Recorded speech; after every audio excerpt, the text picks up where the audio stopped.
Bonjour tout le monde, bienvenue. Merci beaucoup d'être là. Et merci pour les personnes qui sont sur Zoom. Euh, donc cette conférence ce soir, ça s'intitule Vivre la guerre de Gaza depuis la France. Je suis très ravie d'être modératrice aujourd'hui. Et avant de commencer, je voudrais juste vous donner quelques informations sur le déroulement de l'événement. Donc, on va poser quelques questions à nos deux intervenants et puis après, on ouvrira la possibilité au public pour parler. Cette conférence, c'est une occasion pour nous de comprendre un peu le vécu des Palestiniens qui vivent la guerre à Gaza qui se déroule depuis maintenant 207 jours. Plus de 116 000 Palestiniens ont été tués ou blessés par l'armée israélienne, ce qui fait que c'est 5% de la population de Gaza, qui est à peu près de 2 100 000 personnes, et c'est à peu près la population de Paris en fait. La plupart des infrastructures ont été détruites, 70% des habitations, toutes les universités et 33 des 36 hôpitaux ont été complètement détruits. En Cisjordanie aussi, l'armée israélienne et les colons ont tué durant cette même période à peu près 486 Palestiniens et blessé plus de 4 700. Donc depuis 207 jours, nous recevons tous sur nos écrans en direct les images, les cris des Palestiniens sous bombardement. Et la question aujourd'hui qui se pose, parmi plusieurs d'autres bien sûr, c'est comment on peut vivre ce drame quand on est loin de son pays. Et donc, nos deux intervenants, je voudrais commencer d'abord par Jad Hilal. Jad, tu es écrivain franco-libano-palestinien, docteur en lettres et philosophie, deux matières que tu enseignes dans un lycée de banlieue parisienne. Tu es aussi lauréat du Grand Prix du roman Métis, du prix Métis des lycéens, du prix de la première œuvre francophone, ainsi que du prix des lycéens d'Île-de-France et finaliste de plusieurs prix. Tu es aussi traduit en anglais, en allemand et en italien, et tu as été journaliste au quotidien suisse Le Temps, chroniqueur pour Radio Nova, et tu as publié dans Mediapart et d'autres revues et journaux français et étrangers. Ton poème L'Étoile a fait l'objet d'une adaptation par la compagnie de danse mouvementée. Bienvenue Jade et merci d'être là. Karim Katan, tu es écrivain palestinien. Docteur en littérature comparée, tes textes, fiction, essais et poèmes sont à la convergence des littératures et l'imaginaire, de l'imaginaire et des littératures expérimentales. Ton premier livre en français est Préliminaire pour un verger futur, un recueil de nouvelles finaliste du prix Bocas, publié en 2017 aux éditions Elisade, basées en Tunisie. Ton premier roman, Le Palais des deux collines, est paru chez le même éditeur en 2021. Ce dernier est lauréat du prix des 5 continents de la francophonie 2021 et finaliste de nombreux prix. Tu as écrit, surtout dernièrement, après la guerre à Gaza, des articles dans Le Monde, Libération, Mediapart, L'Orient le Jour, et dans des revues littéraires ou poétiques, dont Solaris et Débridé, ainsi que dans plusieurs ouvrages collectifs. Et il paraît que tu as un prochain roman qui s'appelle L'Éden à l'aube, qui paraît à la rentrée 2024 chez Elisade. Je vous remercie tous les deux d'être là et sans plus tarder, je vais passer très vite à ma première question. J'aimerais bien que vous vous présentiez. Vous deux, vous êtes palestiniens, mais vous avez euh, l'un d'entre vous n'a pas vécu en Palestine, l'autre a vécu en Palestine, mais une partie de la Palestine. Donc, si vous pouvez parler un peu de vous, d'où vous venez en Palestine, comment vous vivez la guerre à Gaza à partir de votre exil. Est-ce qu'on peut vraiment parler d'exil pour chacun d'entre vous? Jade, je te laisse commencer. Bonjour à toutes et à tous, et merci d'être là. Donc moi je suis né en France et je n'ai jamais vécu en Palestine, effectivement. J'ai toujours vécu en France. Ma grand-mère est palestinienne et elle a fui pendant la Nakba en 1948. Elle a fui et ma mère est née en 1948 dans un camp de réfugiés palestiniens à la frontière entre le Liban et la Palestine, à Baalbek à l'époque. Ma grand-mère devient de Haïfa. Et voilà, donc moi, sur le sujet de la Palestine, c'est ce que je vais appeler ce soir ma palestinité, c'est un mot que j'emploie là depuis quelque temps. C'est fait de manière assez variable au fur et à mesure des années. C'est quelque chose que j'ai pas forcément beaucoup éprouvé ou que j'ai ressenti ou même à quoi je me suis identifié quand j'étais jeune parce que c'est un sujet dont on ne parlait pas trop en fait en réalité à la maison, la Palestine.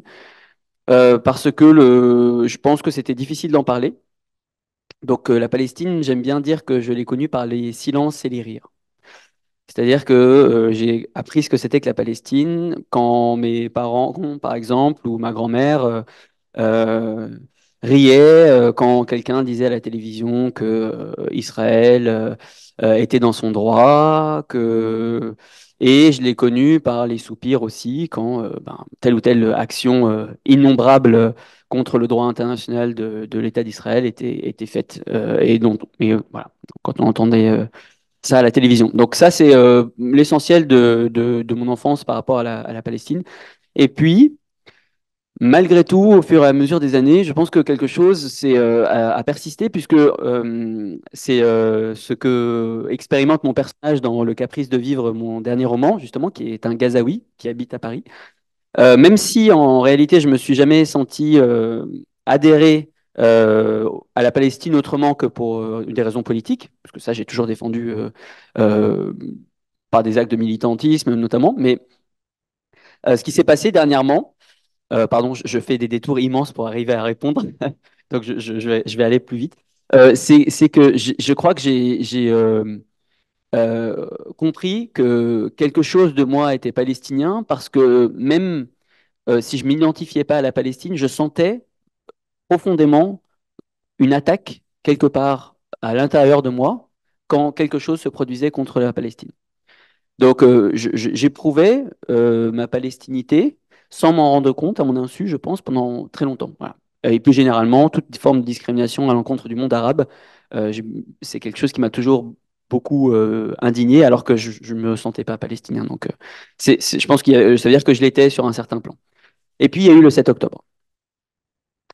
Et le 7 octobre, ça a été, je pense, la porte d'entrée pour moi depuis l'histoire palestinienne vers l'engagement palestinien. Et c'est quelque chose que j'essaie de manier avec quand même pas mal de pincettes parce que je préfère raconter des histoires que m'engager. Je pense que voilà, c'est quelque chose que je préfère faire, mais je pense qu'il y a des situations dans la vie où il n'y a pas le choix et où en fait il faut s'engager parce que si on ne le fait pas, personne ne le fait, surtout en France.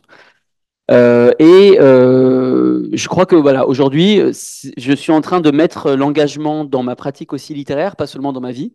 Et c'est quelque chose que j'essaie de manier avec un peu de prudence aussi, voilà, parce que je pense que quand on fait de la littérature, on ne fait pas des essais, et donc il faut quand même aussi arriver à trouver la place de la littérature dans l'engagement. Voilà.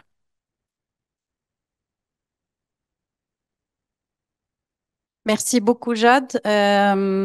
Je voudrais poser la même question à toi, Karim. Donc, tu nous parles un peu de toi, d'où tu viens en Palestine, comment tu vis ce qui se passe en Palestine. Je sais que tu y vas de temps en temps, mais tu peux en parler plus. Est-ce que tu sens que tu es en exil en France? Oui, merci beaucoup d'être là, merci pour l'invitation. Je suis content de pouvoir parler de ces sujets avec vous. On m'entend, oui.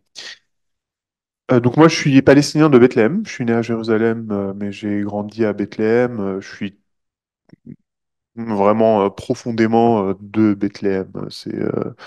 C'est ma ville, c'est la ville de ma famille sur plusieurs générations. Enfin, il y a un enracinement très très fort dans Bethléem. Donc je suis d'abord bethléemitain. Je suis venu, pour la faire court, je suis venu en France pour mes études supérieures et depuis je vis ou vivais entre la France et la Palestine. Ça, c'est la version rapide. En Palestine, j'allais à l'école française, c'est pour ça que je parle français, entre autres. Euh, voilà, ça c'est le petit côté bio, c'est fait. Plus précisément, j'aimerais d'abord répondre à la question sur l'exil, qui est une question très intéressante parce que jusqu'à cette nouvelle période historique dans laquelle nous sommes, moi, je refusais le terme d'exil pour moi. D'abord parce que je bénéficie de formes de mobilité quand même relativement aisées par rapport à d'autres. C'est-à-dire que bon, j'ai eu la nationalité française. Je peux plus ou moins facilement, ça c'est toujours un peu compliqué à dire en ce qui concerne la Palestine, mais disons que jusqu'à il y a peu, je pouvais aller et revenir vers Bethléem sans trop de soucis. Donc le terme d'exil me semblait en effet approprié pour une partie de mon expérience, mais pas approprié par rapport à beaucoup d'autres personnes qui sont de fait dans un exil encore plus marqué en réalité. C'est-à-dire que jusqu'à il y a peu, j'estimais que presque je vivais à Bethléem, en fait, en quelque sorte. Dans ma tête, dans mon imaginaire, je vivais à Bethléem. Bon, depuis le 7 octobre, ça, c'est plus vrai. Et je pense que pour la première fois, j'ai une compréhension, enfin, j'ai un vécu plus fort de quelque chose qui serait l'exil, c'est-à-dire qu'après le 7, dès le 7 d'ailleurs, dès le 7, que je pense comme beaucoup de Palestiniens, moi, ce que l'horizon s'est complètement oblitéré. On savait ce qui allait se passer. Je veux dire, dès le 7, on a compris ce qui allait se passer. Je pense qu'on se doutait pas que ce serait si long, mais disons que la réponse, la riposte, on savait ce qu'elle allait être. Et moi, c'est un moment où je me suis dit, merde, c'est fini. Quoi est fini, je sais pas, mais c'est fini. Il y a eu vraiment cette prise de conscience que quelque chose se terminait. Je fais toujours quand même attention en termes d'exil parce que, voilà, encore une fois, mon passeport français, les formes de mobilité font que je suis pas exilé comme d'autres non plus. Je suis rentré à Bethléem à Noël, c'était compliqué, mais j'ai pu le faire. J'espère rentrer en été quelque temps. Enfin, bon, euh, il y a des formes d'exil vécues en tout genre. Et en même temps, je veux aussi reconnaître le fait que matériellement, bon, mon exil est plutôt limité. Mais je le vois commencer à prendre forme en moi. C'est la première fois. Moi, j'ai jamais été un Palestinien de la diaspora. Je suis pas, enfin, je me suis jamais considéré. Je suis né là-bas, j'ai grandi là-bas. Là, depuis octobre, tout d'un coup, bah, je regarde de loin. Donc, je suis en train de devenir un Palestinien de la diaspora. Ce qui, en soi, n'est pas très grave. C'est juste une transformation de mon expérience et de mon rapport au territoire qui est très étonnante et assez vertigineuse et un peu désorientante pour moi. En fait, tout d'un coup, je suis un Palestinien à Paris qui regarde ce qui se passe en Palestine. Euh, j'ai mis très longtemps, justement, là, dans cette nouvelle période, j'ai toujours pas fait sens exactement de ça. Je pense que, bon, comme beaucoup de choses, on fait plus sens. D'ailleurs, il y a un truc là, le sens n'a plus vraiment cours, mais euh, j'alterne, je pense, comme beaucoup de gens, entre une espèce de conscience de spectateur, c'est-à-dire quelqu'un qui est en train de regarder quelque chose avoir lieu, et celle de sujet de ce qui se passe. C'est-à-dire que ça m'arrive aussi. Alors quand ça m'arrive aussi, je voudrais vraiment pas, encore une fois, c'est important de garder le sens des proportions et des réalités matérielles. Je ne suis pas en train de me faire bombarder et affamer à Gaza. Cependant, le processus qui est en train d'avoir lieu est en train d'avoir lieu pour tous les Palestiniens, quelle que soit la manière dont il se déploie. Donc ça aussi, c'est, je pense,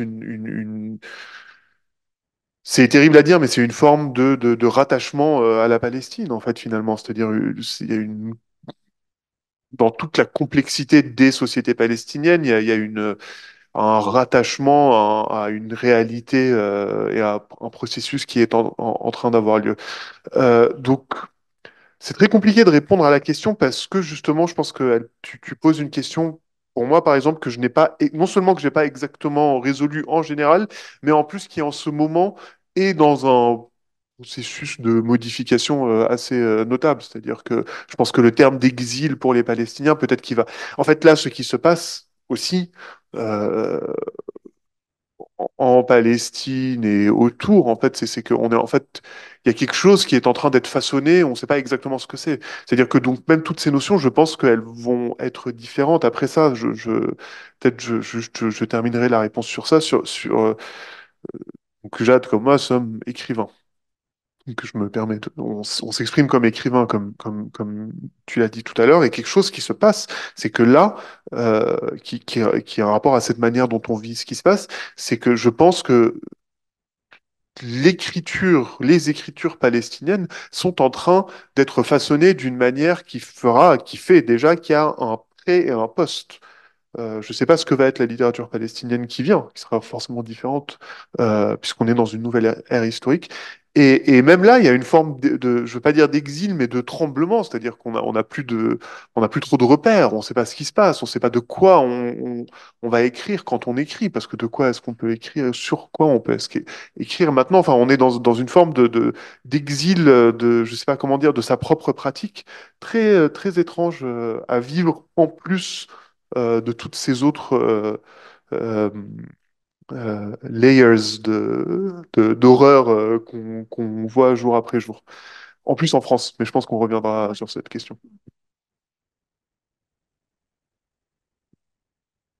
Eh ben merci. Moi, je pensais que en fait l'exil, c'est aussi, même si on est à Ramallah, on est dans un ghetto ou à Bethléem, on peut pas aller à Gaza de toutes les manières, comme Jade ne peut pas rentrer du tout en Palestine.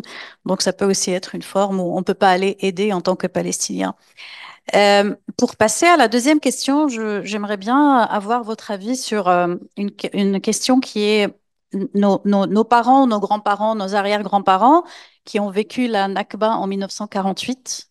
Ils disaient, et certains qui sont encore vivants disent toujours, que si le monde savait, il n'y aurait pas eu la Nakba. Si on avait ces écrans, les gens sauraient, jamais Israël aurait pu faire ce qu'ils ont fait. Et ils n'auront jamais pu nous chasser. Est-ce que vous pensez, vu que maintenant, presque 7 mois après, il y a ce génocide à Gaza, il y a le nettoyage ethnique en Cisjordanie, est-ce que vous pensez qu'ils avaient raison ou finalement ils avaient tort? Qu'avec tous ces écrans qu'on a, avec tout ce qu'on voit en direct, il n'y a rien qui change. Jade. En fait, je trouve que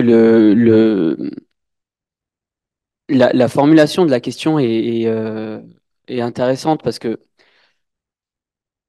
enfin, moi, je peux pas, bien sûr que je peux pas répondre qu'ils avaient tort ou qu'ils avaient raison. Enfin, ce que je veux dire, c'est que je pense que il est évident que le, il y a une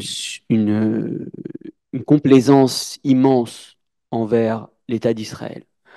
Ça, le problème, c'est juste que elle est tellement plurifactorielle que moi je pense que la question intéressante, c'est qui a intérêt à se soucier des Palestiniens?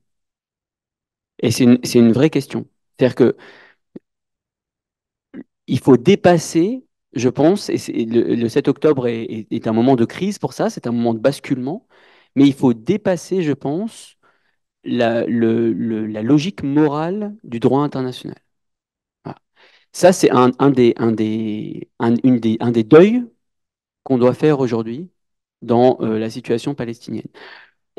Moi, même dans les années, effectivement, même dans les années 2000, enfin, même en 2010, il y avait encore certaines personnes qui disaient que ce que faisait le gouvernement d'Israël, c'était quelque chose qui bafouait le droit international. Mais en fait, en réalité, ce que fait le gouvernement d'Israël, c'est simplement révéler l'échec du droit international aujourd'hui. C'est un des indices de ça. C'est pas le méchant gouvernement d'Israël qui agit seul et qui bafoue, c'est le système entier qui est problématique. Et ça, moi, ça fait des années que je le dis, ça date pas du 7 octobre. Là, pour moi, il n'y a pas de basculement. Le 7 octobre, je suis, euh, une partie de moi est en réalité assez, euh, pas satisfaite, mais confortée du fait que c'est maintenant de moins en moins facile, en tout cas, d'avoir l'hypocrisie de considérer que le droit international existe. Voilà, depuis le 7 octobre. Combien de conversations j'ai eues? Je pense que Karim aussi, enfin, pardon, je parle à ta place, mais juste combien de conversations moi j'ai eues avec des gens qui m'ont dit non, non, mais il n'y a pas de lobbyisme, non, non, ça n'existe pas, il y a un droit international. Et maintenant, c'est un argument qui, au moins, avec toute cette barbarie, a le mérite de ne plus être défendable. Et à nouveau, j'insiste, ce n'est pas juste l'État d'Israël. On a un Conseil de sécurité de l'ONU qui est composé de 5 pays, dont deux sont les États-Unis et la Russie. On parle du Moyen-Orient, donc c'est bien une région dans laquelle les intérêts sont divergents, parce que la Russie soutient l'Iran, parce que les États-Unis soutiennent Israël, et où il y a un droit de veto. Que peut-on espérer du fait même du système bâti par le Conseil de sécurité des Nations Unies en termes de droit international? Que peut-on espérer alors que ça fait des décennies que les résolutions des Nations Unies sont bafouées? Et en fait, c'est ça, ce qui est très intéressant dans cette époque-là, c'est ce basculement aussi qui consiste à dire, et moi je pense que c'est pour ça que la littérature en réalité est un vrai laboratoire d'expérience, parce qu'elle permet de proposer des discours en contrepartie de ces discours dont on voit bien aujourd'hui qu'ils sont en échec. Le discours institutionnel, le discours humanitaire qui était porté sur un plan politique est en échec. Voilà, pour moi, c'est ça qui se passe aujourd'hui. Donc, il faut proposer des contre-discours. Et ces contre-discours, c'est une responsabilité partagée, qui est celle des artistes, des militants, et tout le reste, tous les médias institutionnels ne sont pas porteurs de ce discours-là. Donc, aujourd'hui, il faut qu'on fasse le deuil, je pense, de la parole médiatique qui peut porter ce discours palestinien, de la parole institutionnelle qui peut porter ce discours palestinien, de la parole politique qui peut porter ce discours palestinien. Politique avec un grand P, hein, pas la politique au sens. Voilà. Il faut trouver des autres moyens de défendre cette cause-là, que ce soit des moyens littéraires, et il faut faire remonter de ces moyens-là des indignations collectives. Voilà. Pour moi, c'est le symptôme, voilà, le 7 octobre, de cette transition que nous sommes obligés de faire.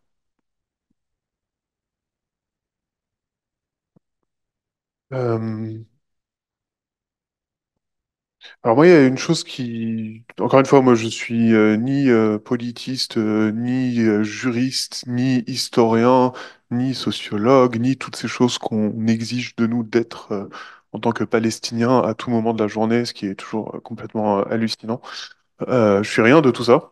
De fait, je suis obligé d'avoir un peu de compétences dans tout ça, puisque en permanence, on essaye de me piéger avec ces choses-là. Donc, forcément, à force, je commence à comprendre des choses sur le droit international, typiquement, alors que je ne comprends rien au droit en général. Mais bon, donc, je suis pas toutes ces choses. Donc, j'essaye aussi en général, j'ai évidemment des opinions sur tout ça, mais j'essaye de voir là où j'ai une articulation possible à apporter. Une chose qui m'intéresse beaucoup en ce moment, malheureusement, c'est ce qui exactement a été construit conceptuellement à Gaza, là, tout de suite.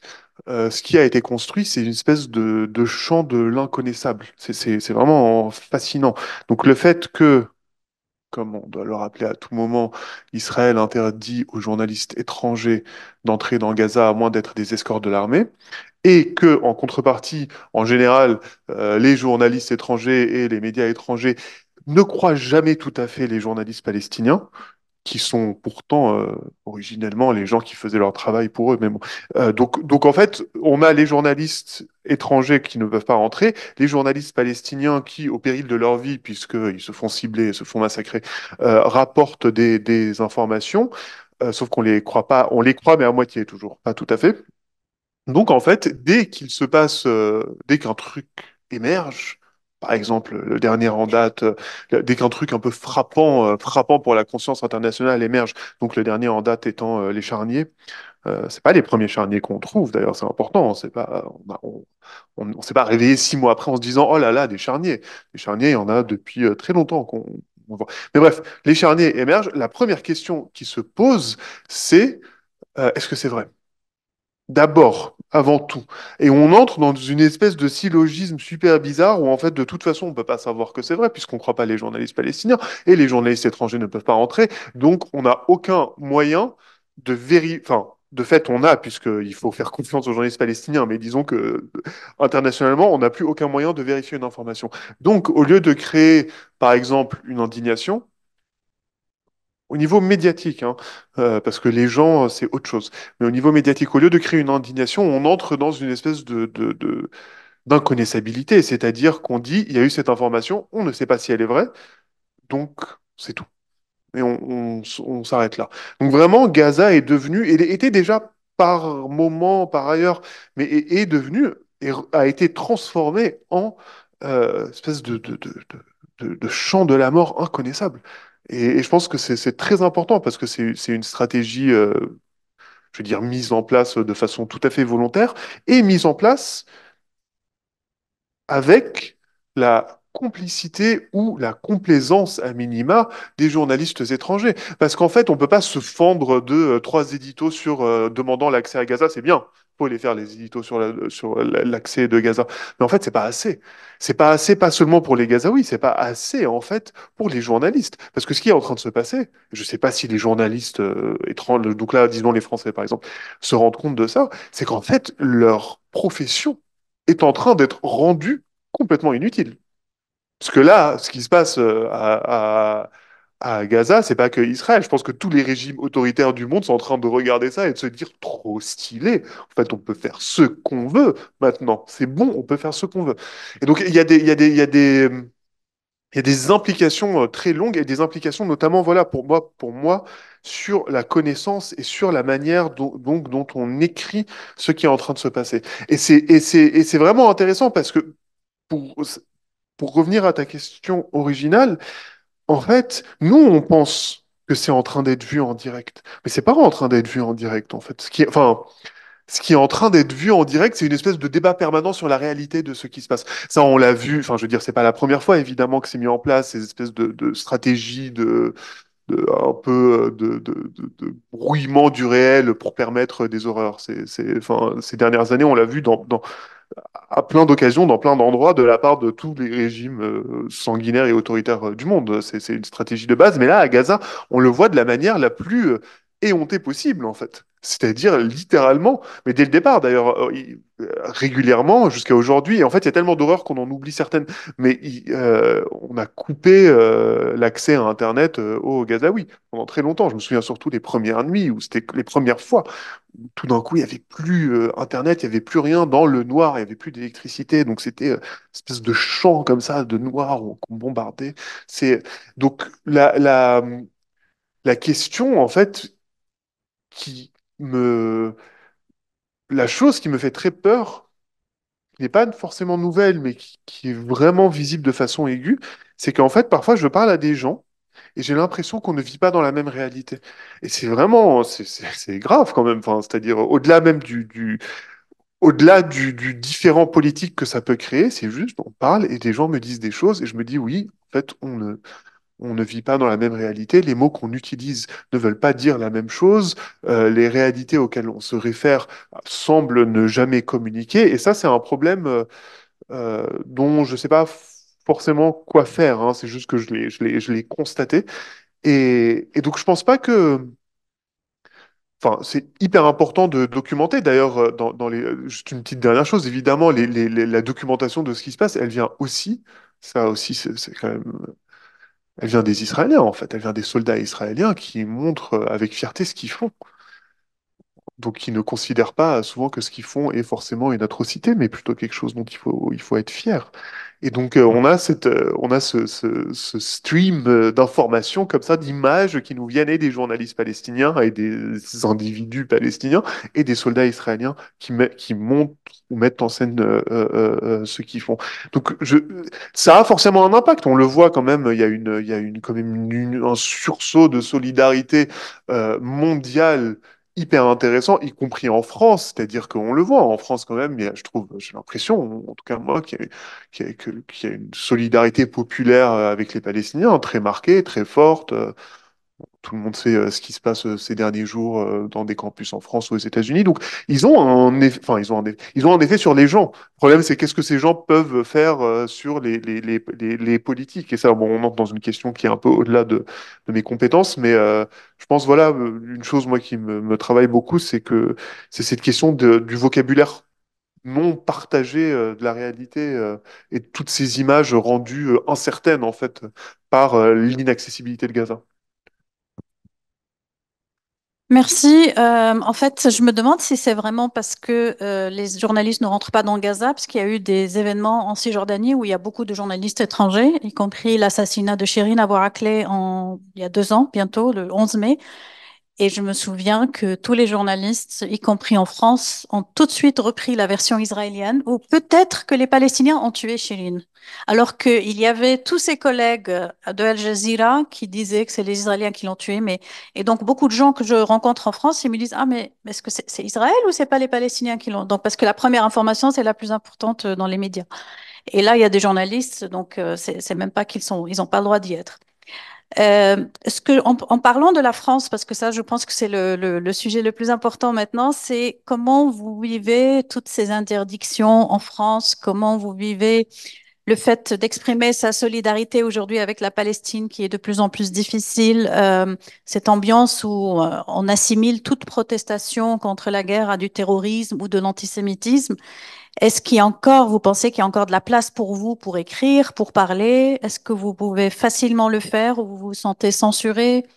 Est-ce que quand tu écris, Jade, par exemple, tu sens que tu t'auto-censures toi-même voilà, sans le réaliser parce que il y a une ambiance qui est quand même assez difficile? Non, pour le coup, je vais répondre assez brièvement. Non, encore une fois, je pense que c'est vraiment lié aux médias qu'on emploie et il faut aussi rappeler que on s'adresse, on choisit aussi de s'adresser à un certain public quand on parle. Et moi, par exemple, pour le coup, j'ai arrêté les réseaux sociaux depuis un certain temps. Karim a été précurseur, il m'a inspiré, comme on dit. Euh, Parce que, pour plusieurs raisons, parce que je considère que l'information telle qu'elle est rendue sur les réseaux sociaux est de toute manière une information pas intéressante, pas pertinente, parce que c'est une information trop brève, qui a besoin de radicalité d'une certaine manière, et donc qui ne peut pas avoir le privilège de la prudence, parce que il faut être bref, efficace, rapide, visible. Et pour moi, c'est pas conciliable avec une information. Donc, à partir du moment où on est sur un réseau social, on s'adresse à des gens qui sont sur un réseau social d'une certaine manière. Ça, c'est voilà, Marshall McLuhan dans les théories de la communication qui disait déjà The medium is the message. C'est vrai, ces théories de la communication sont encore valables aujourd'hui et c'est vrai. Quand on parle à Twitter, on parle en Twitter. Quand on parle sur Facebook, on parle en Facebook. Et donc, je pense que la nécessité, elle est de trouver des canaux sur lesquels on peut véritablement exprimer un avis prudent, éclairé et qui nécessite une certaine patience dans l'approche de ce canal-là. Et alors, pour le coup, la littérature permet peu de choses, notamment sur un plan financier, mais elle permet une chose importante, c'est le temps et l'espace. On a le temps de raconter une histoire avec un début, un milieu, une fin. Des ailes au loin, mon premier roman, c'est 100 ans sur 200 pages. C'est pour moi nécessaire pour raconter les choses de la manière la plus correcte. Parce que dans ces précautions-là, dans ce temps long, moi, je me sens libre, effectivement. Je me sens pas en danger. Je sens que c'est un média qui me permet effectivement de pouvoir en parler, parler et dire les choses telles qu'elles sont, telles que je les conçois en tout cas. Et par contre, c'est pas. Alors, tu as posé la question de écrire. Là, je m'arrête là. Publier, c'est une autre question, bien entendu. Quand on publie, on s'expose et on retombe dans des schémas de domination. Il y a des éditeurs qui ont des positionnements politiques clairement racistes. Voilà, bon, ça existe. Voilà, donc, évidemment que à ce moment-là, d'autres questions se posent. Mais écrire, et ça n'est que cela, des fois, à écrire, c'est très bien. C'est un lieu justement de, je pense, liberté, d'expérimentation qui doit être conservé comme tel. Euh, Moi, j'utilise pas le mot censure à la légère. Je l'ai jamais utilisé avant le 7 octobre pour parler de la France, hein, vraiment, alors que parfois on l'utilisait, mais vraiment jamais. Là, je trouve qu'il s'impose, enfin, vraiment de façon tellement claire, en fait, enfin, tellement évidente et presque ridicule. Tout ça est ridicule. Il y a quelque chose, enfin, toutes ces censures, tous ces discours médiatiques en France, vraiment, je les regarde parfois, et c'est grotesque, c'est grotesque. Moi, pour faire vite, oui, parce que c'est de la merde. Enfin, ce que je veux dire, on l'entend que c'est de la merde. Moi, par exemple, j'ai donné mon expérience de ça. Donc, mais peut-être juste pour contextualiser, je pense un peu comme toi, Jade. Moi, avant octobre, j'estime que la littérature est une pratique politique et j'ai une pratique politique personnelle, etc. Mais j'ai jamais forcément fait l'intersection entre mon écriture et la politique au sens le plus immédiat du terme, c'est-à-dire par exemple les tribunes. Ça, c'est ce que je dis beaucoup maintenant. J'écris des tribunes, qui n'est vraiment pas un genre qui m'intéresse parce que je le trouve justement court, hyper affirmatif, non démonstratif, etc. Bon, mais de fait, je me suis dit, il faut bien occuper cet espace vu qu'il n'y a pas trop d'espace pour nous. Je suis un peu devenu parfois enfin, on est devenu d'ailleurs parmi les Palestiniens de service. C'est toujours une question très compliquée dont on parle tout le temps, hein. Est-ce que il vaut mieux entrer dans ces espaces et les occuper, quitte à adapter son discours, ou vaut-il mieux rester dans une forme de pureté externe? Enfin bref, il y a plein de positions. Je trouve que toutes les positions s'entendent et ont des arguments. Moi, voilà, donc j'écris pas mal enfin, j'ai écrit quelques tribunes, quelques autres textes, donc sur l'immédiat qui parlent de l'urgence et non pas du temps long. Je me suis jamais censuré moi-même, mais aussi parce que je trouve que mes positions, enfin, j'ai vraiment des positions assez, franchement, enfin, ça va, quoi. Mes positions, elles sont pas si ouf qu'il faudrait que je me sens. Enfin, je pensais qu'il faudrait que je me censure. Mais j'ai eu une ou deux expériences où, notamment un grand quotidien français, euh, sans me dire à modifier les mots de ma tribune juste avant la publication. Les mots, hein, c'est-à-dire pas on a enlevé des bouts parce que c'était trop long. Enfin, à la limite, ça pourrait arriver. Normalement, on nous prévient quand même, mais bon, là, il y a certains mots qui ont été modifiés. Et c'était très intéressant parce que les mots qui ont été modifiés n'étaient pas des mots politiquement très chargés. C'était des mots, c'était une tribune que j'avais écrite l'an dernier, du coup, c'était des mots qui incarnaient physiquement ce qui se passait. Je me souviens, à l'époque, j'avais utilisé le terme de charnier, parce que, je sais pas, ils avaient trouvé des charniers, donc j'évoquais les charniers. Le mot charnier a été enlevé. C'était vraiment assez intéressant. Il y avait, je sais plus quel mot, mais vraiment des mots physiques. Donc pas des mots qui avaient une charge politique. On m'a laissé dire tout le reste, apartheid, tout ça, il n'y avait pas de problème. Charnier, et un autre mot, mais un mot vraiment, genre visage, je sais plus, mais vraiment, on est dans du enfoui, des corps enfouis ou enterrés.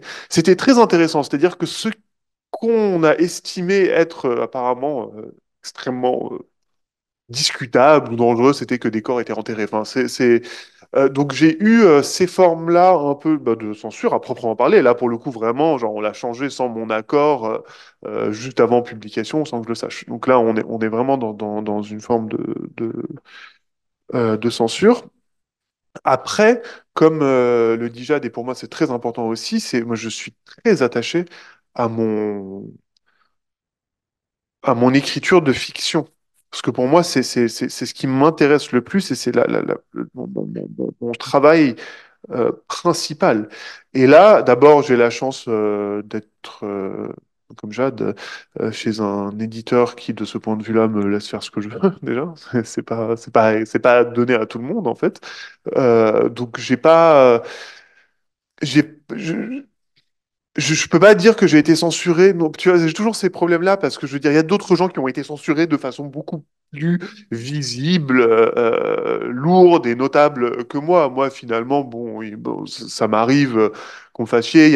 Je pense qu'il y a Il y a parfois des tribunes, on va me dire, ah non, c'est trop exagéré, donc je vais la publier ailleurs, mais je finis toujours par la publier quelque part, en fait, cette tribune. Enfin, je trouve toujours un espace qui va accueillir une chose que je veux dire. Et j'ai beaucoup de chance, je pense.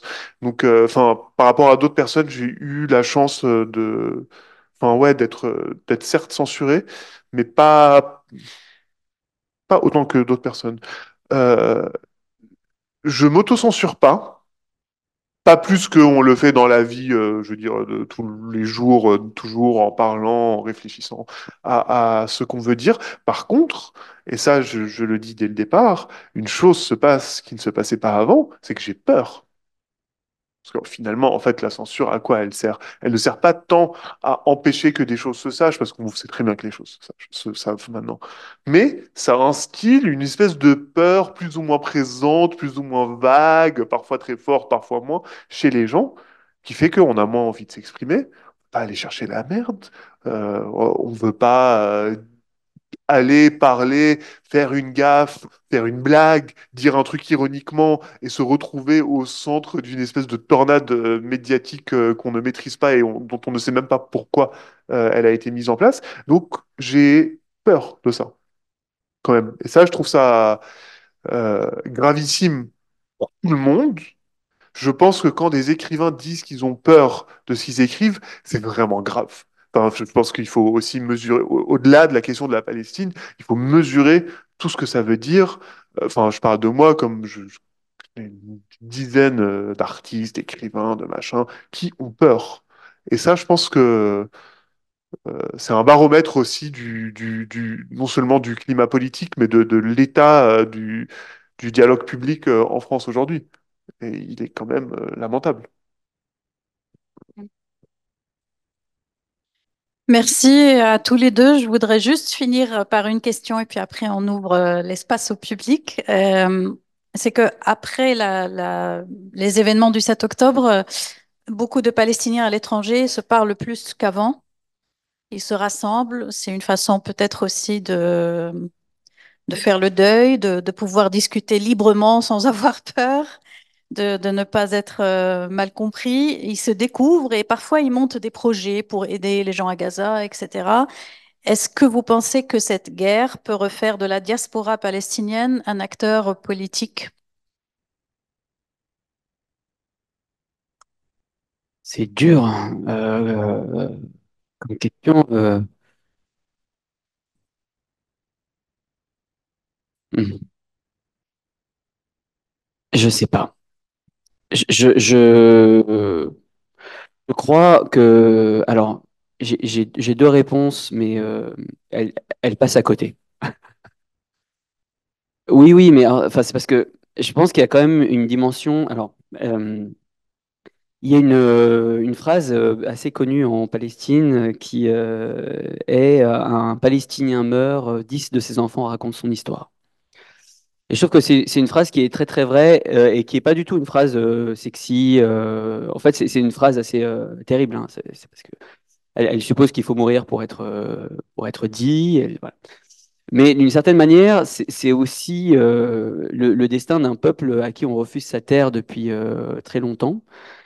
En réalité, on ne peut entendre parler de la Palestine, ça c'est en réponse à ce que tu disais tout à l'heure, et je suis assez d'accord avec ce propos-là. En fait, on ne peut entendre de toute façon parler de la Palestine qu'à l'extérieur de la Palestine.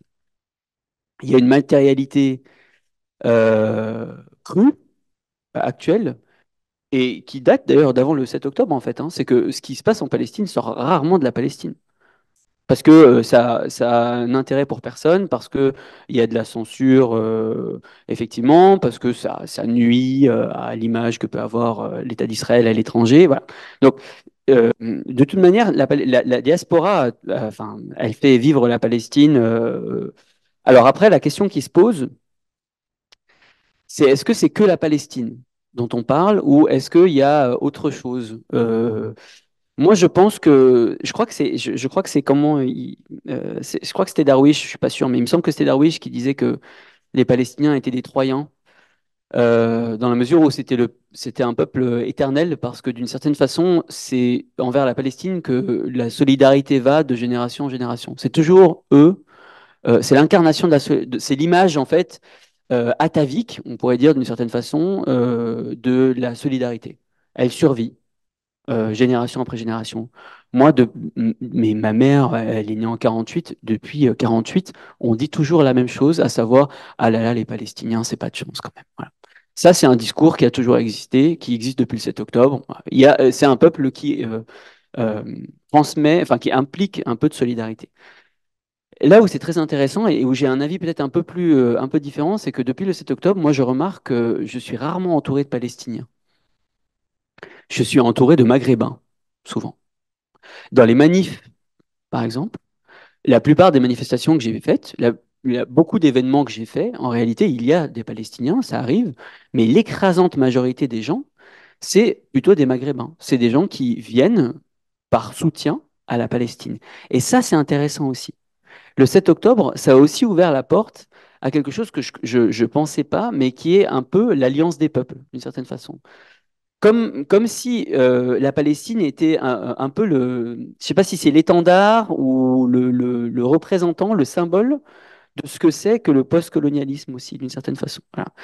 C'est pas un hasard aussi si en France il y a une telle adhésion des Algériens envers les Palestiniens. Je veux dire, au-delà de l'État d'Israël spécifiquement, c'est la colonisation qui indigne, c'est la colonisation qui crée des effets de coalition. Alors, pour le meilleur et pour le pire, hein.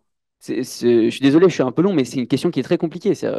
Pour le meilleur et pour le pire. Il ne faut pas non plus évacuer ça. Moi, je pense que, évidemment, il faut apprécier la solidarité internationale qu'il peut y avoir envers la Palestine, qui est le représentant d'un État qui ne veut plus de colonisation, comme l'a été l'Algérie, comme l'ont été beaucoup de pays en réalité. Ce qu'on appelle aujourd'hui, avec beaucoup de naïveté, les Suds. Mais il faut faire attention aussi, parce que c'est-à-dire que les réalités palestiniennes et les réalités algériennes ne sont pas les mêmes. Voilà. Et ça aussi, c'est un effort de prudence à avoir. C'est-à-dire qu'on peut exprimer une solidarité, mais ça n'empêche pas certains débats de devoir perdurer entre qu'est-ce que c'est que vivre sa palestinité en France, par exemple, quand on n'est pas une minorité aussi représentée que l'Algérie? Voilà. Enfin, vous voyez, en fait, en réalité, est-ce que c'est la même chose? Est-ce que c'est tout à fait la même chose? Karim en parlait très bien. Nous, on vit une censure, mais enfin, non, on vit pas une censure, mais on vit dans la peur, et en même temps, c'est nouveau. C'est nouveau pour pas mal de Palestiniens. C'est nouveau. Moi, j'ai effectivement, avant le 7 octobre, j'avais pas peur. J'étais indigné, j'étais en colère, mais c'était l'émotion de la colère. C'était pas l'émotion de la peur. Moi, c'est l'émotion de la peur aussi aujourd'hui qui est présente. Les Algériens, beaucoup d'Algériens en France, la peur, ça fait longtemps. Ça fait très très longtemps. Depuis les Algériens jetés à la Seine, depuis les rafles, il y a une histoire et il y a des mots et il y a un vocabulaire aussi de l'anticolonialisme que nous, en France, je trouve, on, c'est pas qu'on le découvre en tant que Palestinien, mais il a une origine différente. Et peut-être qu'aujourd'hui, justement, moi, après, c'est mon combat. Ça, c'est le combat que j'essaie de mener dans la littérature et c'est le combat que j'ai. Mais c'est mon combat actuel. Moi, je pense que c'est au-delà de la Palestine, c'est le monde arabe qui est attaqué. Pour moi, c'est ça. Et ça, alors là, évidemment que ça fait pas depuis le 7 octobre. Évidemment que ça fait depuis les attentats en France, les attentats du World Trade Center, depuis, je sais pas, la prise de Sfax, Casablanca. Depuis les chroniques de nos gens qui disaient que les Arabes, c'était un tas d'immondices enfin, je veux dire, ça date d'il y a très longtemps. Et je crois que c'est le moment, justement, de se saisir le micro s'est coupé, la, la censure. Non, mais je pense que c'est le moment aussi de se saisir de cette convergence possible enfin, de redonner aussi sa place au monde arabe. Enfin, au-delà de la Palestine, c'est le monde arabe aussi qui est attaqué pour moi aujourd'hui. Karim, est-ce que tu as le même sentiment? Et j'aimerais bien savoir cette peur dont vous parlez. Est-ce que c'est quelque chose dû à quelque chose que vous avez vécu personnellement? Est-ce qu'il y a eu une expérience difficile dans une conversation après le 7 octobre ou est-ce que c'est tout le système ou toute l'ambiance en France qui fait On peur? parle de la France, hein, parce qu'en Palestine, on a Oui, toujours eu oui, peur. oui, oui, bien. Non, je veux dire, Juste en la peur n'est France. pas un sentiment nouveau pour les Palestiniens. Je pense, Jade voulait parler de ce que c'est qu'être Palestinien en France. Euh, mais attends, c'était quoi déjà, pardon, la question originale? Pardon, désolé. Les C'est la Palestiniens de diaspora. l'étranger, voilà, Ouais. qui se parlent beaucoup plus, ils communiquent entre eux, ils essaient de mettre des projets pour aider les gens à Gaza. En vrai, je pense que la diaspora palestinienne a toujours été quand même une force, enfin, un acteur politique, alors qu'on parle de la diaspora dans toute sa variété, que ce soit les réfugiés dans les pays arabes, les réfugiés dans d'autres pays, les gens d'une diaspora non réfugiée, etc. Enfin, je pense que quand même, il y a une, je sais plus le chiffre, tu dois savoir, non, ouais, donc c'est moite-moite, en gros, non? Donc la Palestine, elle vit dans le monde. Ce qui est toujours cette espèce c'est un peu une banalité de le dire, mais c'est à la fois c'est une espèce de-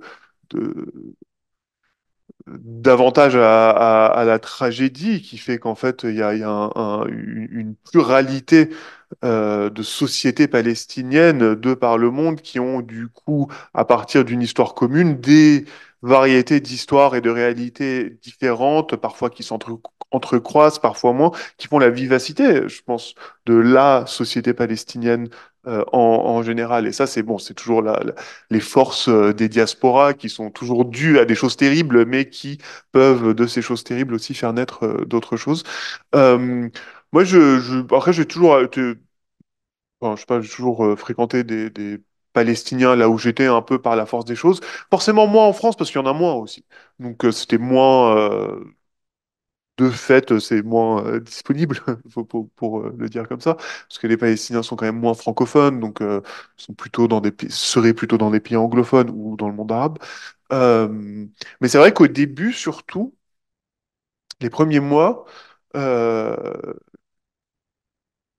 on s'est pas mal réunis, sans but forcément, d'ailleurs, sans objectif réel. Je pense qu'il y avait beaucoup de sidération, quoi, et juste être ensemble ou être avec des gens qui partageaient une partie de cette expérience, ce que c'est que d'être ici pendant que ça se passe, enfin, dans cette espèce d'entre-deux bizarre du spectateur sujet, etc. Je l'ai beaucoup cherché.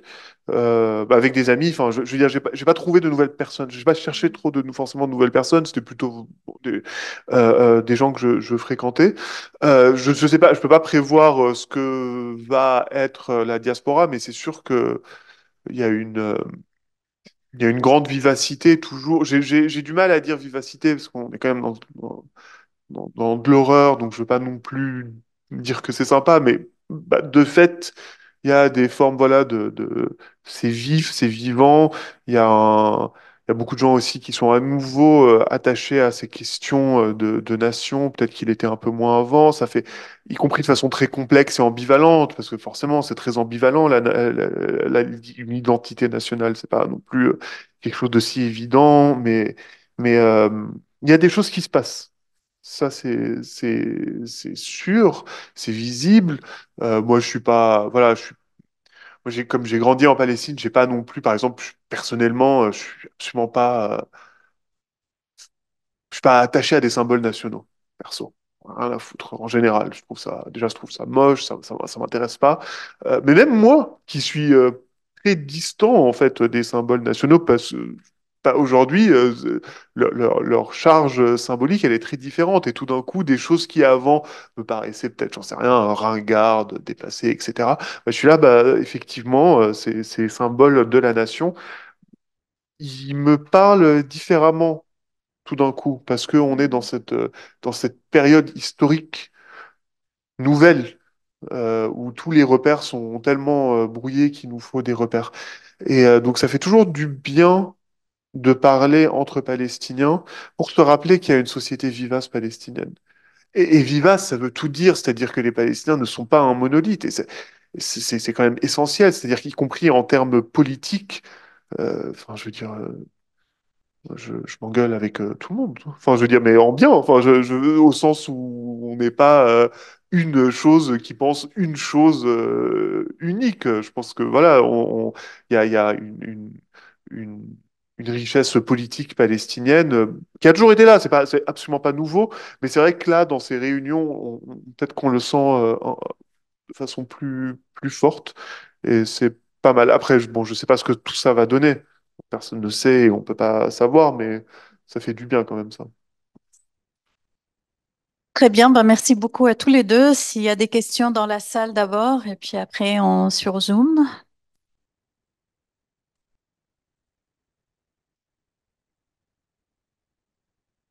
Merci.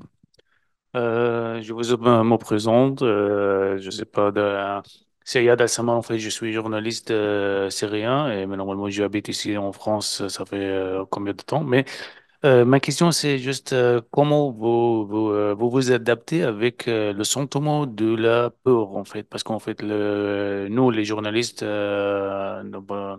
nous pensons qu'il faut parler, il faut écrire, il faut parler des choses, sur les choses, mais normalement, pour moi, même pour moi, en fait, c'est un peu difficile de expliquer des choses dans l'ambiance qui n'est pas très claire pour nous, pour parler, pour expliquer. Mais certains du vu, Monsieur Jad, vous habitez ici, ça fait depuis la naissance, donc comment vous vous adaptez avec le sentiment nouveau de la peur? C'est très important pour vous comme journaliste et pour vous comme les humains, pour les hommes en général. Merci beaucoup. Peut-être. On peut peut-être trois questions. Ok. Ouais. Est-ce que ça peut être, pas- non pas une question, mais un point de vue pour alimenter la discussion ou c'est uniquement des questions? Alors effectivement, on traverse une période épouvantable. Évidemment, le peuple palestinien est une période épouvantable, mais et en France, il y a évidemment une bataille médiatique très très difficile. Mais je voudrais insister, enfin, pointer, je pense, un élément d'espoir, un élément positif. Je trouve, c'est eh bien l'attitude d'une partie des étudiants dans les universités américaines, et pas n'importe lesquelles, hein, des universités vraiment euh, très d'habitude très conformistes.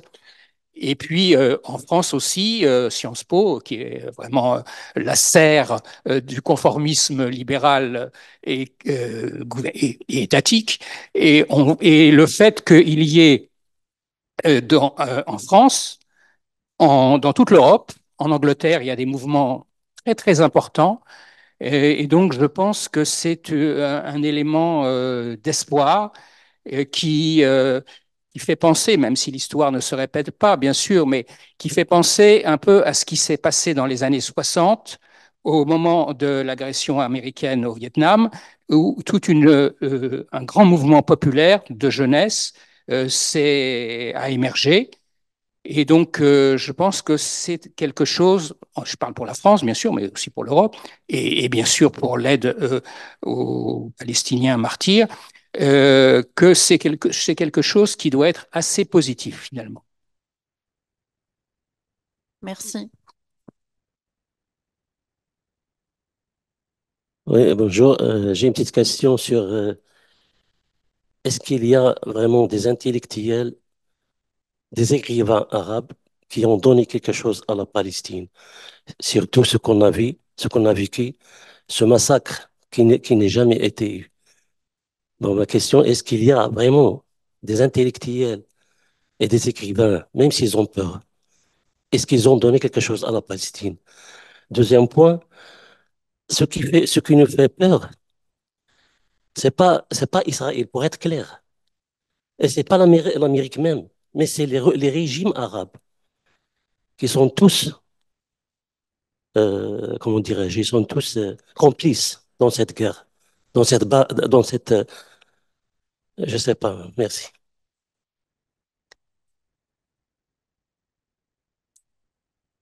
Vous répondez.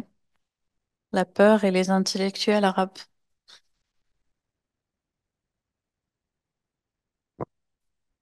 Tu, Tu veux répondre en premier? Ouais.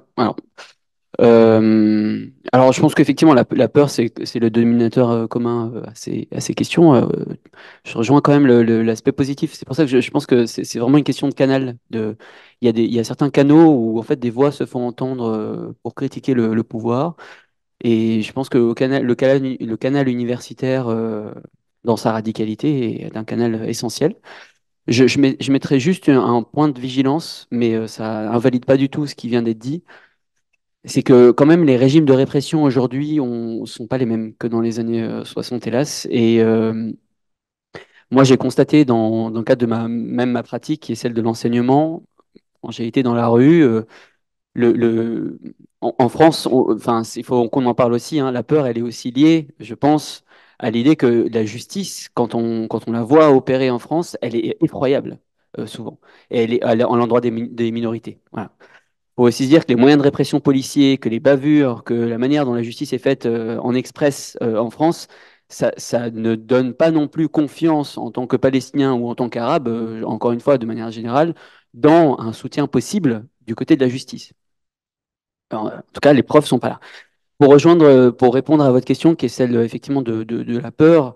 Alors, comment on la gère? Effectivement, il n'y a pas de réponse parce que ça dépend bien sûr du moment.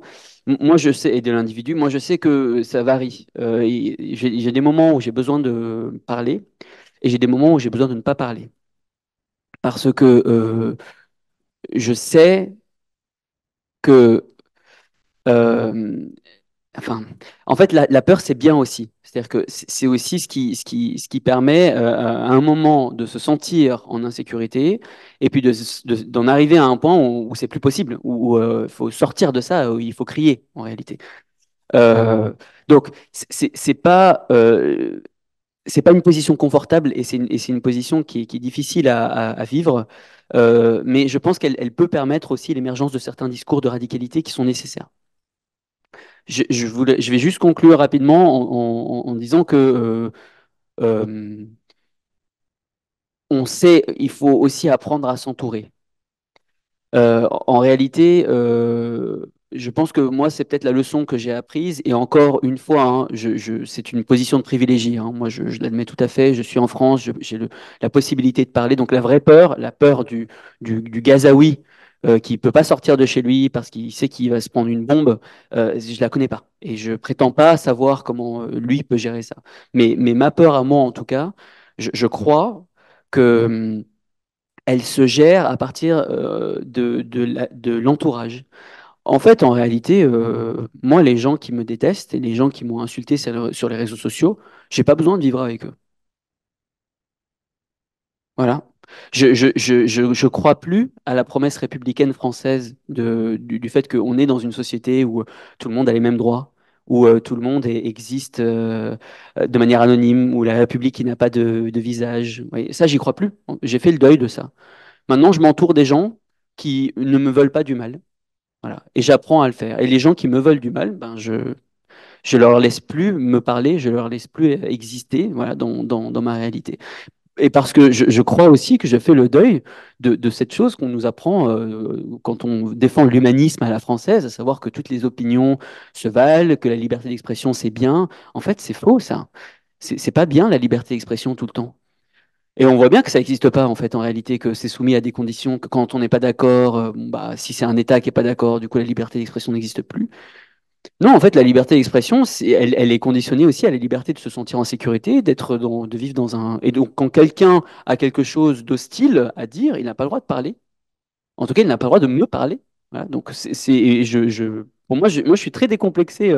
Je sais que j'ai des débats justement avec des gens qui me disent, mais non, tu devrais plus entendre les voix de gens qui sont des, voilà, des racistes purs et durs, des sionistes de la plus vraiment de la pire envergure, des gens qui sont encore dans la ghettoisation des Palestiniens parce que c'est une sous-race, etc.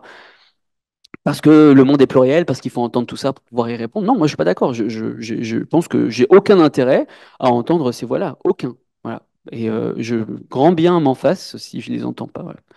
Donc c'est juste créer des familles, créer des bras autour de soi, des gens qui nous comprennent, des gens qui sont pas comme nous, mais qui ne nous veulent pas du mal, je pense. plus facile à dire qu'à faire. Sûr. Euh,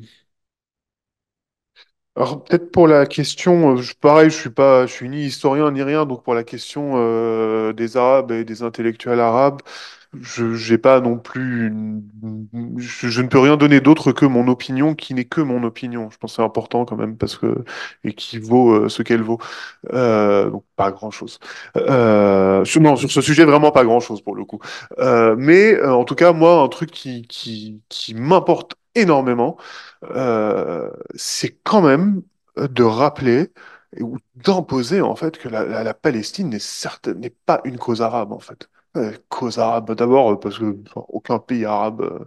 Enfin, moi personnellement j'en ai un peu rien dans ce contexte-là, j'en ai rien à foutre des Arabes en fait. C'est pas ceux qui m'intéressent c'est ceux qui sont mes alliés et c'est pas forcément les Arabes et c'est souvent pas les Arabes.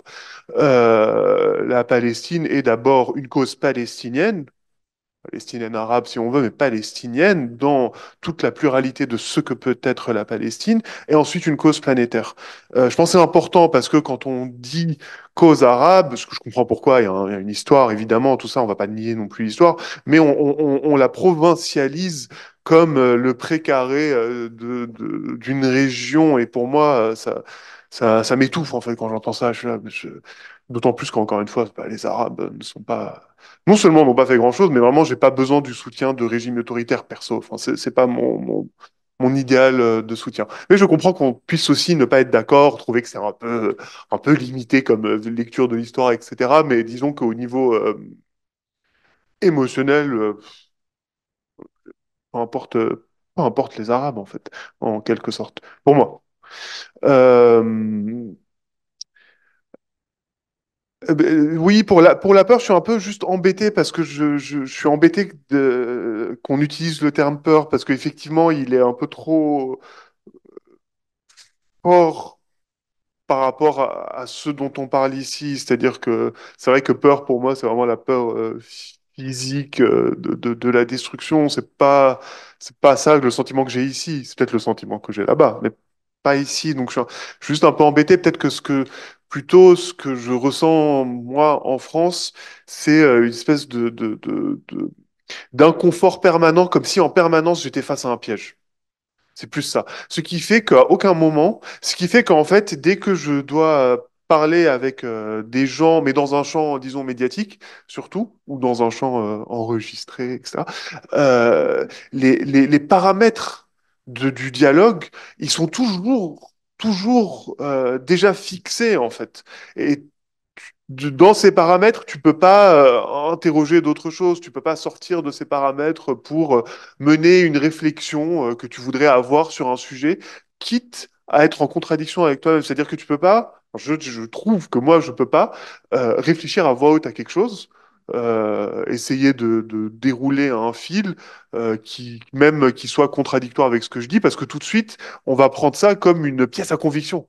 Ah, mais tu as dit ça. Donc comme si la pensée en marche, en fait, en marche, non pas, du coup, la pensée voilà, reprenons ce terme, en marche, hein, euh, elle était pour nous pas possible aujourd'hui et c'est très bizarre. Je peux comprendre qu'il y a des moments, je veux dire, j'ai aucun problème avec ça, il y a des moments d'émotion et d'émotionnalité aiguë qui font que personne ne peut entendre personne. Ça arrive, je veux dire ça en soi, pourquoi pas.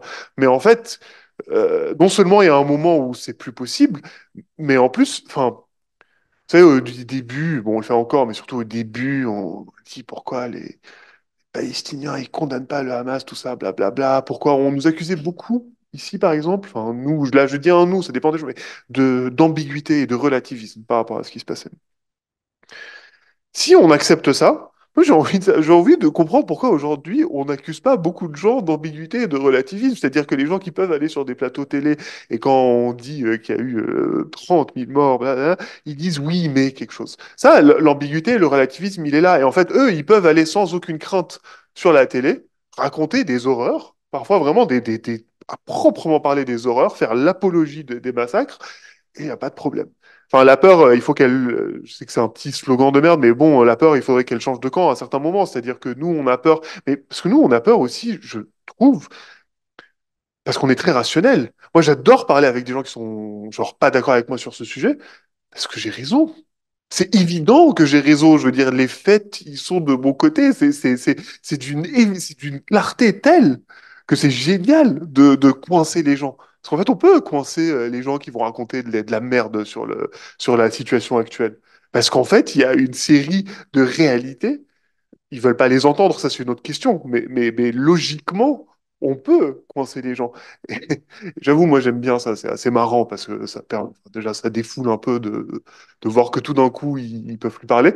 Et c'est les moments où j'ai moins peur parce que, en fait, ah oui, c'est ça, pardon, je me suis perdu en cours de route. Ce que je voulais dire sur ça, c'est qu'en fait, quand on déroule, quand on a le temps, qu'on nous donne la place de dérouler réellement une démonstration, il n'y a pas de raison d'avoir peur parce que la démonstration, elle peut se tenir. On peut ne pas être d'accord avec elle, mais elle peut se tenir. Le problème, c'est qu'on nous donne jamais, quasiment, pas jamais, c'est pas vrai, mais on nous donne très peu, souvent, la place de dérouler tout un argumentaire. Dès le premier mot de l'argumentaire, on va être attaqué Mm. dans nos propos. Et oui, grave, plein d'espoir. Enfin, c'est terrible à dire parce que le coup est trop lourd. Le coup est, donc j'ai toujours du mal à le dire parce que en quelque sorte, ça vaut pas le coup. Mais en effet, et justement, moi, je trouve que la réponse populaire des étudiants, mais pas que, de partout, elle rend en fait tout le reste hyper ridicule. Là, on se dit, mais en fait, tous ces médias qui racontent, les gens, ils sont pas dupes, en fait. Clairement, les gens sont pas dupes, hein, parce qu'il y a tout ce que vous avez décrit et c'est quand même cool, quoi. Est-ce qu'on a des questions sur Zoom? Merci Isabelle. Oui, il y a également des questions sur Zoom. Il y en a quatre. Est-ce que je vous les lis toutes? Oui. Oui, plus ou moins. Donc, nous avons un auditeur qui dit merci beaucoup pour cette discussion franche et intéressante. Quel rôle et réaction de la part des Palestiniens israéliens à ce qui se passe actuellement? Est-ce que vous avez des échos ou des informations de leurs réactions ou réflexions? Une autre question qui dit au cours des derniers mois, que diriez-vous vous a le plus choqué dans les débats français? De quelles idées, nouvelles moments de réalisation avez-vous pu faire l'expérience? Ensuite, une question directement adressée à Karim. Donc, vous avez dit que vous preniez des précautions avec la notion d'exilé. Est-ce que cette distance se manifeste aussi dans votre rapport à la souffrance des Palestiniens vivant en Palestine en ce moment?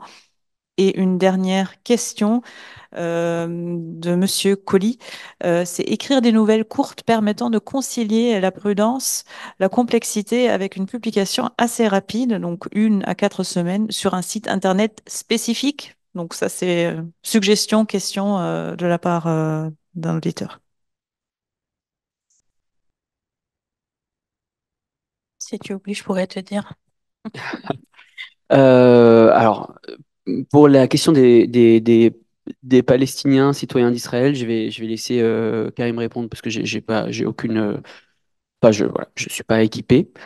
Euh, je vais, voilà, ouais, je pense que je vais peut-être partir sur sur le débat français parce que c'est quelque chose à quoi j'ai été confronté de diverses manières dans le passé. Je crois que les deux éléments qui m'ont le plus choqué, le premier, c'est les médias. J'ai trouvé qu'il y avait une tendance à ressasser. Alors oui, déjà pour de nous demander de nous excuser du 7 octobre presque, hein, j'ai l'impression, hein, de présenter nos excuses à nous pour pouvoir ensuite qu'on écoute, nous faire écouter. Voilà. Ça, c'était un impératif de tous les débats que j'ai pu avoir autour du 7 octobre. C'était d'abord, tu dis que ce qui s'est passé avec le Hamas, c'était atroce, c'était de la barbarie, c'était des terroristes. Et ensuite, si tu veux, on pourra t'entendre. Et encore, voilà, il va falloir que tu modères ce que tu dis. Donc, moi, ce qui m'a choqué, ça a été euh, l'obsession autour du 7 octobre, qui a duré des mois, des mois, des mois, alors même que simultanément, les civils s'empilaient à Gaza. Le nombre de civils morts s'empilait. Les enfants, l'usage du phosphore blanc, le déplacement forcé des populations, euh, le boycott de l'aide alimentaire. Enfin, ça a commencé à s'empiler comme ça et on continuait encore et encore à revenir au 7 octobre. Et ça, je me suis dit, en fait, voilà, il y a quelque chose qui n'est pas réglé aussi en France sur un plan historique. Ça aussi, ça a été une réalisation qui m'a choqué. Je ne pensais pas que ça serait autant.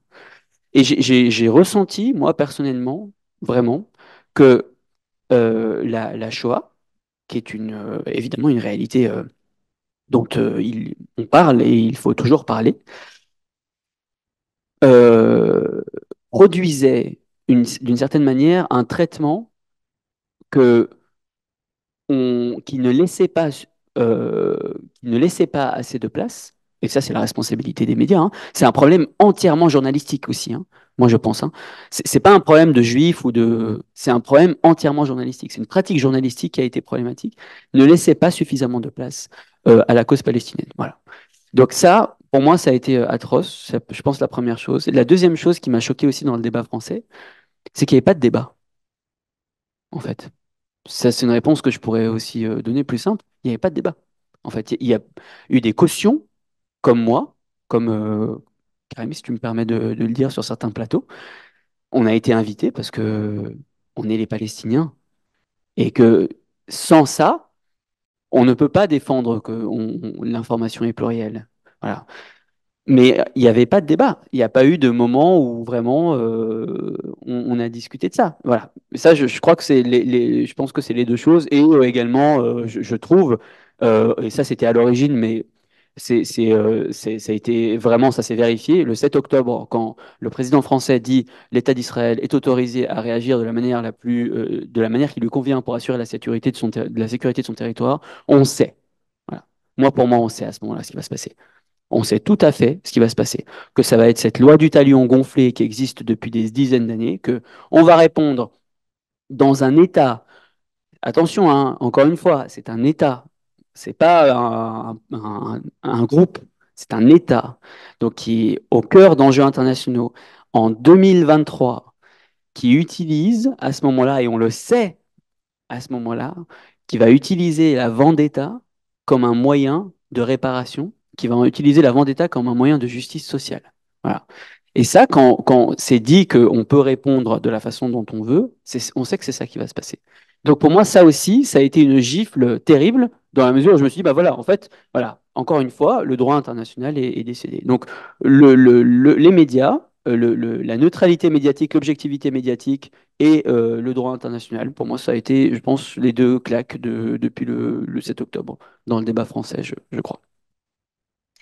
Juste une autre question, Jade, écrire des nouvelles courtes sur un blog ou quelque chose, est-ce que ça c'est possible?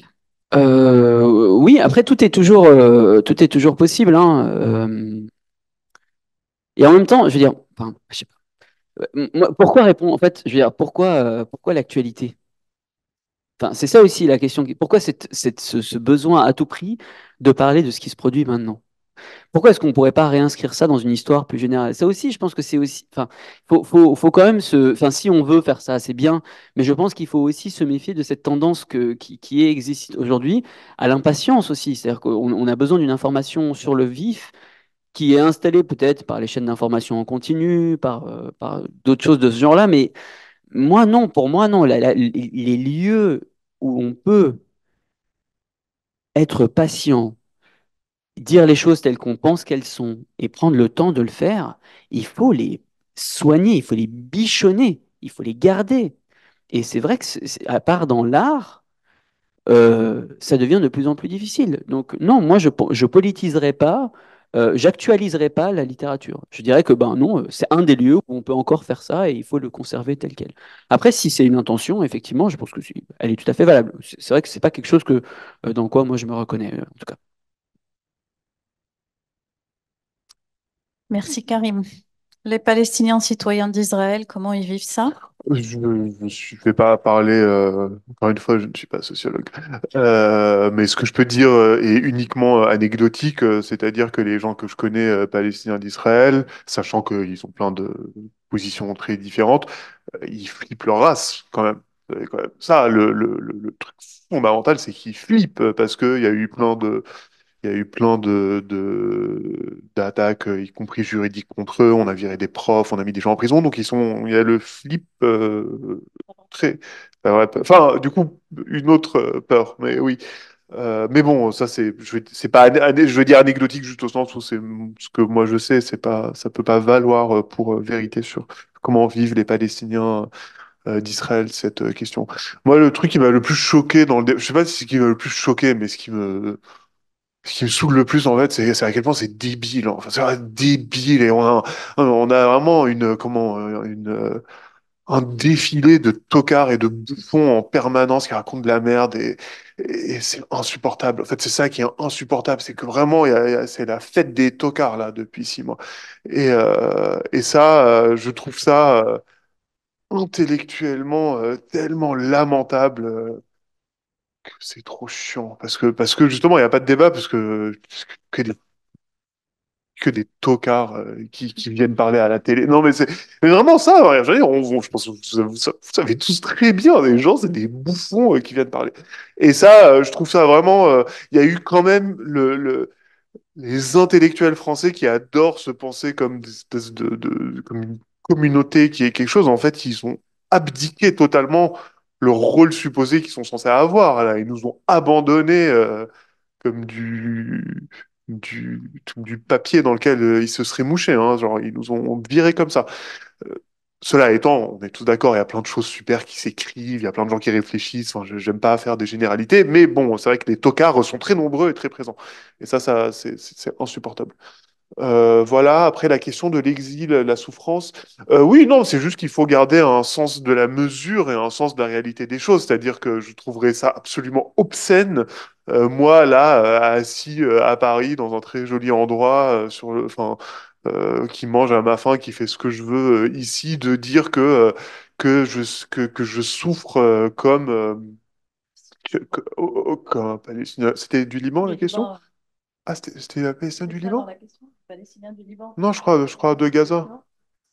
Enfin voilà, voilà, enfin je veux dire, il y a des mesures aux choses quoi. Enfin, je suis tout à fait en sécurité dans un environnement où on veut bien m'écouter. Ça aussi, c'est une question sur la censure. Je sais que c'est à quel point ça peut paraître paradoxal de dire ah, on nous censure alors qu'on m'invite à la télé. Enfin, mais la censure est plus subtile que ça. Donc c'est important de garder la mesure des choses.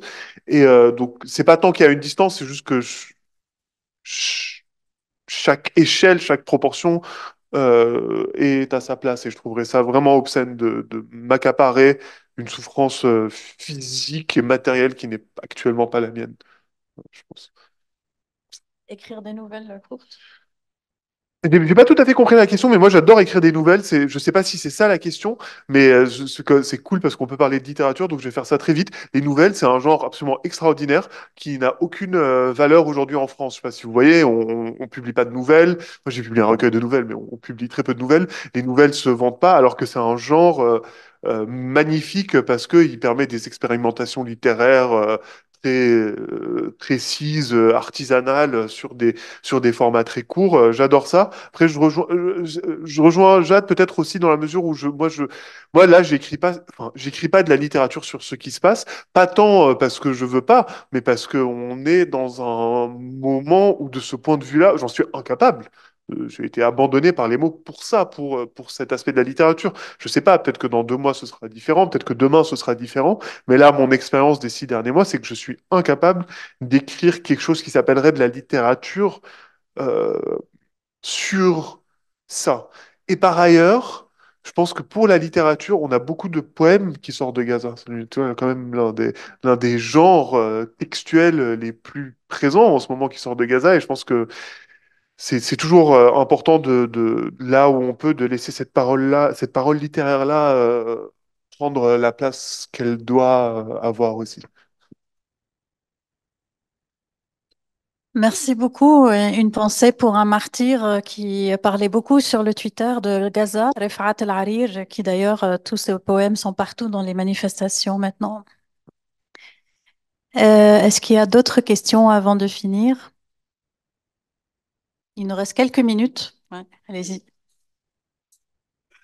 Euh, oui, Oui, vous parliez euh, de Palestiniens qui étaient en France et qui étaient assez nombreux, si j'ai bien compris, qui étaient représentatifs d'une communauté. Enfin, il y avait une communauté palestinienne représentative en France et je voulais savoir si euh, est-ce qu'il y a des organisations palestiniennes qui peuvent ou qui sont comment dit-on, qui peuvent recueillir ou de l'aide ou qui demandent de l'aide sans passer par des ONG ici en France, oui, à Paris, pardon, pour les Palestiniens à Gaza. Pour les Palestiniens à Gaza, et pas exclusivement, je dirais d'ailleurs, et pour les Palestiniens en Cisjordanie, parce que eux-mêmes sont dans des conditions terribles. Je Et pense qu'il y a des gens qui doivent mieux savoir. Peut-être. Moi, je vois votre question, parce que, sûrement. voilà.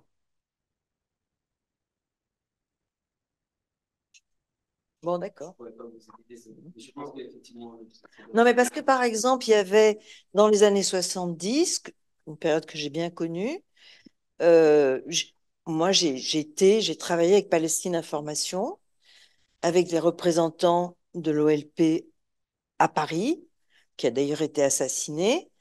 Mais là, aujourd'hui, je ne vois pas la présence médiatique de la représentante de l'OLP à Paris, par exemple. Pardon, ok, c'est pas la même question, je pense. Alors, Non, pas c'est complémentaire. justement, cette question, je peux un peu, tout petit peu répondre sur cette deuxième partie de la question. Pas forcément sur la représentante de l'OLP, mais en général, je pense qu'on revient à la question de la peur. C'est-à-dire que beaucoup de Palestiniens qui sont en France ne veulent pas s'exprimer parce qu'ils sont inquiets. Voilà, c'est de l'inquiétude en fait. Ils sont inquiets de se faire défoncer. Moi, j'ai un passeport français, donc aussi il y a ça, hein. Je veux dire, j'ai une forme de facilité de ce point de vue-là. Il y en a qui sont là sur des cartes de séjour, etc. Donc l'enjeu de la parole, il est quand même assez différent. Effectivement, il y a très peu de Alors d'abord parce qu'il y a très peu de Palestiniens francophones en général. D'abord, c'est pas comme par exemple les Libanais. Ensuite, parce que je pense qu'il y a cette inquiétude-là euh, par rapport au débat médiatique miné. Mais c'est quelque chose que je déplore, hein, moi aussi. Faudrait qu'il y en ait plus. C'est évident. Enfin, c'est. Je- Si. Oui, mais de fait, enfin, c'est pas l'autorité d'ailleurs. La mission de Palestine, c'est pas l'autorité palestinienne. C'est pas l'autorité palestinienne. La mission de Palestine, c'est du coup les représentants de l'OLP, donc de Voilà. l'Organisation de libération de la Palestine, et non pas de l'autorité. Mais après, oui, on peut. En tout cas, c'est une présence diplomatique représentative qui est présente dans beaucoup de pays. En tout cas, de fait, elle existe.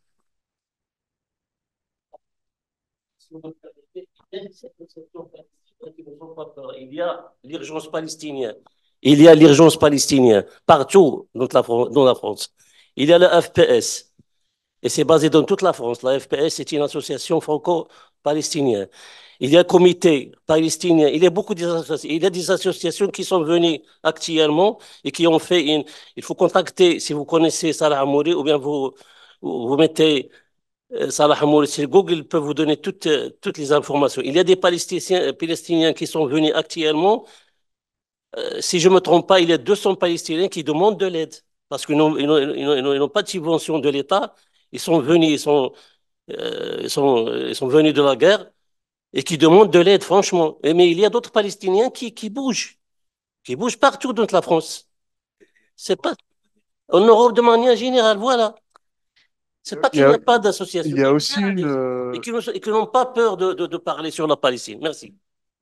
il y a aussi pas mal de levées de fonds. Je ne sais pas si c'est ça que vous demandiez, notamment si c'est en France, pas mal de levées de fonds pour des gens de Gaza qui sont effectivement actuellement en France, etc. Il y a ces choses, il y en a plein hein, de ces choses, c'est sûr.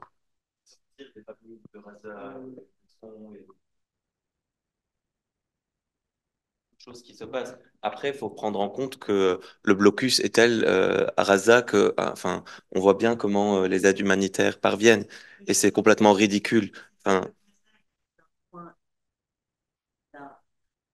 tellement une atrocité actuelle, mais il y a la Cisjordanie. Hein, il n'y a pas que Gaza. Merci. On peut continuer cette conversation à part. Merci beaucoup à tout le monde. Merci pour Jade et Karim. C'était très passionnant. Merci. Bon courage. Et merci à tout le monde et les gens sur Zoom et les questions qui étaient très, très intéressantes.